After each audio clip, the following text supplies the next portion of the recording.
Hello and welcome. I hope that you are all doing well, and I am so glad that you are here today. We are going to talk about the book An Enchantment of Ravens by Margaret Rogerson, and this time we're going to change it up a little bit. I'll talk about the main book and I'll mention a couple other books that will give you a similar reading experience. On those other books, I'm not going to go into as much depth as I have in the past. I'll just give you a quick overview of what to expect from the books. I also wanted to do something a little different, add a little bit of excitement to my reading, and so here's what I did. Before I started reading the book, before I read the blurb on the back, before I knew anything other than the title and the author's name, I made a 5x5 bingo card. And in each of the squares, I put things that I thought might be in the story or happen in the story. I wrote it right in my journal, and so it was convenient to carry around with me, and I could just X things out as I was reading. So we'll talk about the story, we'll go over how the bingo portion went, and then we'll talk about the similar books.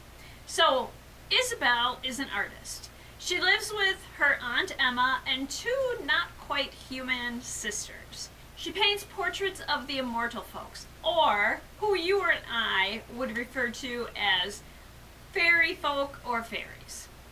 One of her patrons, Gadfly, has been so happy with the portraits that she has painted of him over the years that he has encouraged the Autumn Prince, Rook, to have Isabel paint his portrait, which is exactly what's happening. Rook arrives for his portrait and Isabel paints. And as Isabel is painting, she sees something in his eyes, something he's trying to hide, and she keeps the painting behind so that she can get it right. So he returns to his home, she sends the painting on, and when it's unwrapped, there is sorrow in the eyes of Rook in the portrait. And this makes him appear weak to the rest of the fair folk. Certain that Isabel purposely sabotaged him, he returns to take her to stand trial in his home in the Autumn Court. They travel into his world, but soon realize something is very wrong. The world of the immortal fair folk is decaying. They are intercepted by the Spring Prince and invited to stay in the Spring Lands. And by this time, Rook has realized that Isabel didn't attempt to sabotage him, and he just wants to get her home. There are bigger plots at play, and Isabel and Rook are about to get caught up in them. And there are surprises for Isabel, Rook, and we, the readers. So, from the book, I didn't get a lot right, but I checked 11 boxes and I did get one bingo. So I'm probably going to do more of this kind of thing in the future, and I haven't really come up with the prize for getting a bingo, but maybe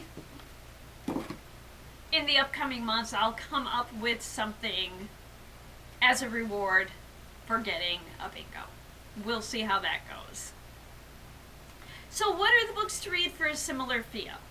This time we're going to focus on books where characters enter other worlds, worlds that are different from their worlds with different rules. And first up is The Stolen Heir by Holly Black. It is the first book in the Stolen Heir duology. The second book comes out very soon. This is the follow-up series to the Folk of the Air series that included The Cruel Prince. Oak is now 17 years old, and he's on a mission to the Icy North. The Icy North has been claimed by Lady Nor. Surin is the only person who has power over her mother, and Oak will need to get her help if his mission will succeed. Next is the A Court of Thorns and Roses series by Sarah J. Maas. This is the second book in the series, A Court of Mist and Fury. Yes, got it right. Feyre is a huntress, and she kills a wolf in the woods. She's then visited by a terrifying creature who takes her to a treacherous land where she learns that the terrifying creature who captured her is one of the immortal fairies who once ruled her world.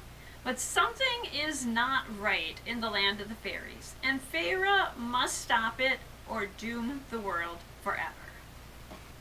And finally, Book 1 of the Cursebreaker series, A Curse So Dark and Lonely by Brigid Kemmerer. When she witnesses a girl being harassed, Harper interferes and is pulled into the magical world of Emberfell. Prince Ren is the heir to Emberfell, and he needs a girl to fall in love with him if he has any hope of saving his world. As Harper spends time with Ren, she begins to realize what's at stake. Powerful forces stand against Emberfell, and it will take more than a broken curse to save them all.